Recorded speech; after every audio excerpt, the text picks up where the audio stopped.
waxaa mahad leh allaha noo suurtageliyey inaan maanta aan u dabaaldegayno munaasabadda caleemasaarka madaxweynaha cusub ee jamhuuriyadda federaalka soomaaliya walaalkay mudane xasan sheekh maxamuud madaxweyne waxaan ku leeyahay hambalyaan ku leeyahay waana wax aan ku faani karno in doorashadii ay noo qabsoontay oo noo hirgashay ay noogu hirgashay jawi nabad ah oo lagu wada qanacsan yahay oo raali laga wada yahay waa guul ummadda soomaaliyeed u soo hoyatay oo taariikhda ay xusi doonto waxaan ognahay in dowlado institutionkooda naga facweyn oo dimuqraadiyada ay natiijada doorashooyinkoodu mararka qaarkood uu hareeyo muran iyo khilaafaad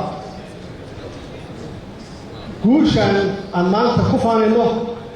ma laha qof keliya waa guul soomaaliyeed marka laga eego sawirka guud waa guul sumcaddeenna dowladnimo waa guul ummadda soomaaliyeed iyo dalkeena sare u qaaday macnaheedu waxay tahay dalku wuxuu leeyahay dowlad shaqaynaysa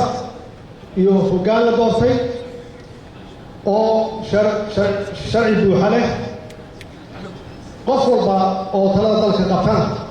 waqti ayuu leeyahay laakiin waxaan ka baranay oo isku dhiig inay tahay dhaqan iyo sunno wanaagsan oo aan dimuqraadiyadeennu aan ku xoojinayno aanan ku horumarinayno waxaa tusaale ah markaan dib u milicsanno oo isku dhiibka aan sheegay ee dowladihii kala dambeeyey waxay dalka dowladnimadiisa soo gaarsiiyeen heer wanaagsan oo hore ugaga sii ambaqaadi karo ayadoo ay jirtay duruufo aad iyo aad u adag oo ah dhaqaale iyo amniga waxaan u mahadcelinayaa dowladaha lagu garabsiiyey dowlad dhiskeeda sida dowladaha ay ciidamadoodu ay qayb ka yihiin admis horeyna loogu yaqaanay amisom marna ma ilaawi doonno ciidamada amisom ama admis ee naftooda u huray xubnahooda qaaliga ah ku waayey difaaca dalka waxaan u mahadcelinaynaa dowladaha dhaqaalaha ku bixiya ama siyaasadda nagu taageera ama ciidamada noo dhisa in soomaaliya ay cagaheeda ay mar kale ay isu taagto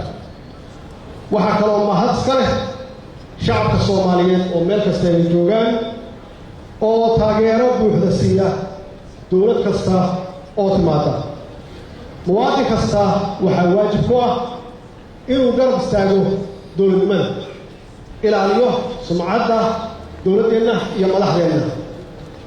oo weliba aan ugu duceyno inuu ilaahay u fuudeeyo waxaa kaloo muhiim ah inaan u mahadcelino ciidamada qalabka sida oo habeen iyo maalinba u taagan difaaca dowladnimada una huray naftooda allaha u naxariisto inta naftooda